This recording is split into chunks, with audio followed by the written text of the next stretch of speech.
Hey, my name is Julian LaPlante. I'm a multi-six-figure 18-year-old entrepreneur, and in today's video, I actually want to go over what about just $20,000 to $30,000 of coaching really looks like when it comes down to the decision-making process that I was taught. As someone who's continuously investing $5,000 or more into coaching every single month, I felt like I could help a lot of people by just kind of sharing what are the things that I've learned and how I actually make decisions, right? Because a lot of the time I have people asking me, Julian, what would you do? What would you do? What would you do? But the real thing is like, well, if you're asking me what I would do, it's because you don't have an actual proper way of making decisions. So let's go over how that actually looks like. Now, why listen to me personally? Because I'm honestly doing this video out of goodwill. I know you're probably not competing with me at all. And so I have no worries, no problem just giving all of this value away, because at the end of the day, I know that when you give, things come back. So I don't have anything to sell. I'm just a guy helping out, and this probably is going to go on YouTube or on social media or something like that. So yeah. First things first, going from idea to action as quickly as possible. This video isn't perfect representation of that. This shit is less than like 15 minutes to put together. So obviously it's notes that I had taken down during, a lot of the coaching calls that I've gone on, but yeah, it's literally just go from idea to the action as quickly as possible. Never make decisions out of fear. Now, this is probably the biggest thing that has happened to me, because like, oh, but Julian, should I put more money into the ads, or, oh, but what about this? It's like, well, if you put $1,000 in and you make $5,000 out, why are you scared about spending $500 a day in the ads, right? Like, can you not take as many customers, right? Like, you have to just, make sure that when you're making decisions, you're not making them out of fear, because fear has two sides. You can either make fearful decisions that'll force you away from making a decision, or fearful decisions that'll force you into making a decision. For example, you have 5,000 clients signing up every day, and you don't have anybody hired in the back end. Unless you're running some sort of info product, then you're probably screwed. So you need to hire somebody really quick. What about if you're in an interview and this guy's just, he's like, good, he's not the best, and you're like, well, fuck, I'll just hire this guy. I really need somebody anyways. You just fucked up, because now you just made a decision out of fear, because the fear forced you into making the decision. So you have to really be wary of that stuff. Same thing for coaching. It's like, well, should I really invest into this coaching? And what it's like, you don't have clarity. The reason you can't make a decision is because it's an incoherent, just like fucking, just mix of emotion that's just stopping you from having, yes, this is the right decision I need to make. No, this isn't. Same thing for moving out. Before I moved out, I was scared that I wouldn't be able to afford the rent, right? And well, that also kind of goes with like forcing yourself to take action, right? Like just fucking do it and then figure out how to actually pay for it while you're making more money, right? But this is also, it comes down to cost of opportunity, all that stuff. So you have to really get clarity on what you do. Now, how do you get clarity? Well, you ask yourself, do I have enough information to make a decision? And if you do, well, then you can tell yourself, well, am I making a decision out of fear or not, right? Because if you have enough information to make a decision, for example, if you're on that interview and you don't really like the guy, well, I have enough information to make a decision, so I don't have to delay anything. Then I can make a yes or no on the spot. Well, which decision should I take, right? Okay, well, don't let myself use fear. Anyways, but besides going back to this specific one, taking yes or no or making yes or no decisions on the spot saves you time. It saves you energy. It makes sure you're not wasting opportunities. Like somebody asks you to get on a podcast, you have to be able to make yes or no decisions. Do you have enough information to know if you should? You can probably ask one question, be like, oh, okay, how many views did you get on your last podcast? Okay, cool, that's worth my time, let's do it.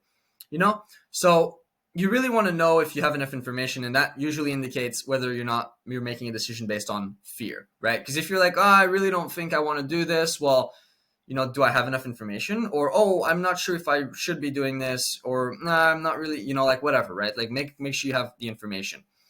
How do you know what you're even making decisions for, right? Because like you might need things in the micro, but you need things in the macro too. And so Matt Shields, absolute flippin' legend, man, made a video exactly on this. So you can watch this video. It will probably be linked down below. And it's honestly insane. Go subscribe to this guy. Go watch all of his stuff. It's mind-boggling how much value he gives for entirely free, by the way. He doesn't even want you to pay him. If you ask him, he'll basically tell you no. So yeah, and then he really goes over like what is your vision? What does your ideal life really look like? And you really have to go into detail. You know, like I have a 1,000-word page of just like what does my ideal life really look like? And I know now what it does. And so when I'm making these decisions, whether it's on the micro or the macro, I know if those decisions are going to get me closer to actually having that ideal lifestyle, right? And it also makes it a lot clearer to you what you're truly trying to achieve. Should I hire this person? Should I do this? Should I do that? Well, what brings you closer to your goal in reality? And that also helps with fear. Watch this video, do what he says in the video. If you have to do it, you might as well do it now. This comes from ad spend and running ads, because I, for a very long time, wasn't running ads and struggling my ass off running, DMs, managing VAs, doing more fucking work than I'm doing now, or not really, but that's just for the same scale, I would be doing a lot more work doing that. Even if I was just managing people. And so you have to think to yourself, well, if I'm going to need to run ads for my agency and I'm going to have to make it work, then I might as well just do it now and not delay it, right? Because what's the cost of opportunity of me continuing to struggle, sign one client a month or something ridiculous? Whereas if I figure out ads, maybe I don't make money for the first month, but then the second month I'm signing 3 clients. The month after that, I'm signing 4 clients. The month after that, I'm signing. You get the point, right? It's a cost of opportunity as well, which I'll get into, but you have to understand if you are going to have to do it anyways, you might as well do it now. Same thing for moving out. Same thing for leaving school. If you're going to have to leave school to go all into your business, what the fuck are you waiting for, Cut there, but we're back. So yeah, I'm going to go down to the next one now. So essentially, solve problems at the root, right? And it kind of goes around also, well, if you have to do it, might as well do it now. Because if you're always trying to delay things, or you're always saying, oh, look at these shiny objects, anything that has to do with making a decision, you have to think, well, is this the right decision to make? What problems are we trying to solve by doing or not doing this thing? And is there another way to solve this problem more permanently? Oh, I don't want to run ads because I don't want to lose money. Well, why? What problems are we trying to solve by not running ads? Oh, well, we're trying to solve the problem of having money. Wait a minute. That doesn't make sense. There you go. You just solved the problem of making that decision. And you can use this a little, sparingly, I'd say. Use all of them at the same time, all of these principles that I'm sharing here. But, let's say you have this shiny object. You have this, YouTube ads thing comes out around, oh, fuck Facebook ads agency, run your Google ads agency. Oh, wow, shiny object. I can acquire clients so much easily, so much faster, or whatever. Like, it's so much easier. And, I can even use my Google ad, YouTube ads for myself, and, be saying to my clients that I eat my own cooking, and it get even better client closing. And it's not going to happen. Well, number one, it could, but not very for long, because what's happening is that now what you're trying to solve is the problem that you're shit at marketing your Facebook ads agency.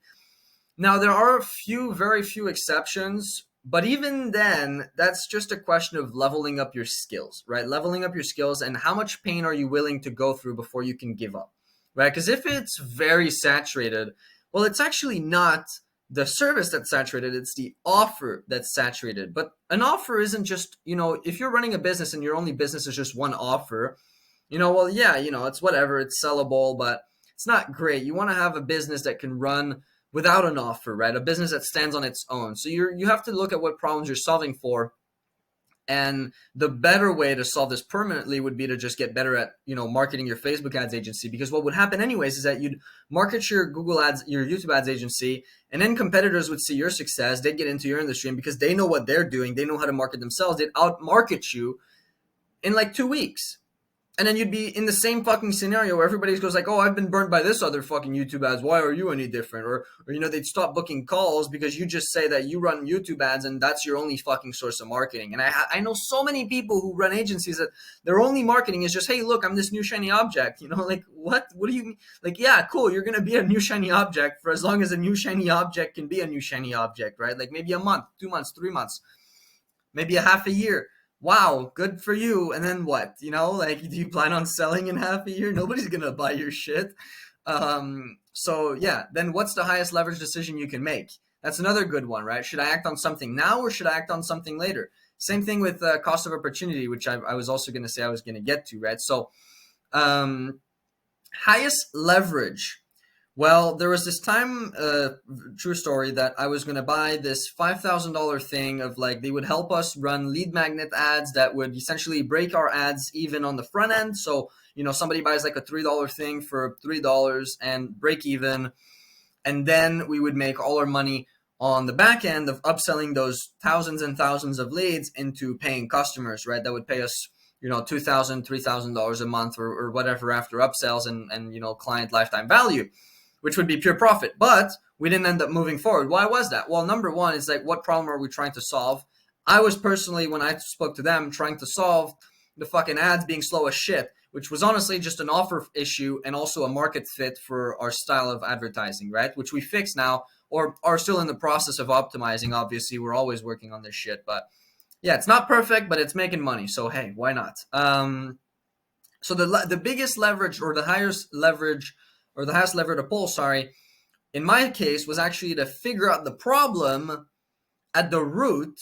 And when we actually do have a cost of acquisition that becomes, a break even on the first month or break even on the first 2 months, then it's going to make us more sense to transition and do what these guys are doing. And also, if I just reinvest 5K into ads right now, I'm going to make a lot more money and a lot, I'm going to scale a lot faster than if the cost of opportunity is greater, right? What is the cost of opportunity? And this also brings me to another thing. I don't know if I have it written here. No, I don't. So there's this thing with like a closer that I hired, and I was wanting to take myself out of sales too early, way too early, before I even had enough calls to hand over or get a really proper closer that knew what they were doing. And so I cut here.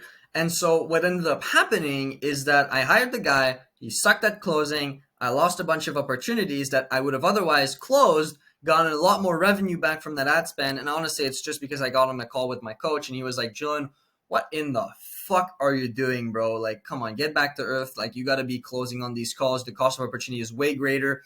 And so you have to think about, well, what would it look like for me to make this decision today in 6 months? And what would it like for me to make this decision in 6 months? And then look at the 1 year aspect of it, right? And if you have a very long-term outlook on it and you're good with numbers, you'll realize really quickly that for you to continue closing at 40, 50% for 6 months until you have, 8 calls a day to give to an actual closer that, knows what they're doing, that is going to close at a high percent, the actual cost of opportunity is greater is less than to do that than it would be to actually get somebody, try to train them, lose a lot of money on them, and then they're going to get good at sales. They're going to realize that you're not giving them enough calls to actually make a lot of money, and they're going to leave anyways because they're not going to be loyal because you have more problems to solve, and then you're spending your time training them, and it's just, that's a very specific example, but it's just one of the many. And this also brings me to the next one. If you truly are unsure about the decision you're going to make, ask somebody ahead of you what they would do, right? Ask somebody like Matt Shields, the man, the legend, what he would do if he was in your scenario. Obviously, don't waste Matt Shields' time. Valuable. He makes content for free. Let him make his content for free in peace. But it's kind of like the same thing, right? It's you ask your coach, you ask your mentor. Obviously, make sure the incentives are in the right place, right? Don't ask the person who's incentivized for you to lose, And always make sure the incentives are in the right place. That's definitely something, because when the incentives are in the right place, you can blindly listen to people and they will usually bring you to the right places, right? Especially if they have a good understanding of your situation. So that's probably one of the biggest things that I fucked up with, honestly. If I could go back in time, I'd tell myself to just blindly listen to people who have my best interest. And most, at least more than 50% of the time, which is all you need to beat if your good decisions outweigh the bad ones at least 50% of the time, you will win. That's how you beat the casino, you know?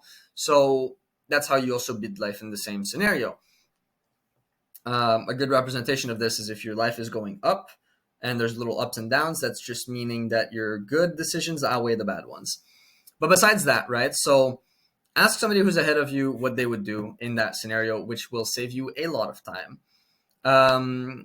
Obviously, don't also use this to cope with what is that called? Validation. Like, don't ask your coaches for validation. You will lose a lot of time, which is actually my next thing. Making the wrong decision 90% of the time is actually less costly than thinking about which decision to make. It's less costly than asking your coach. You know, it's less costly than looking at the cost of opportunity. Obviously, for these smaller decisions, like, oh, should I test this ad? Like, just fucking test it.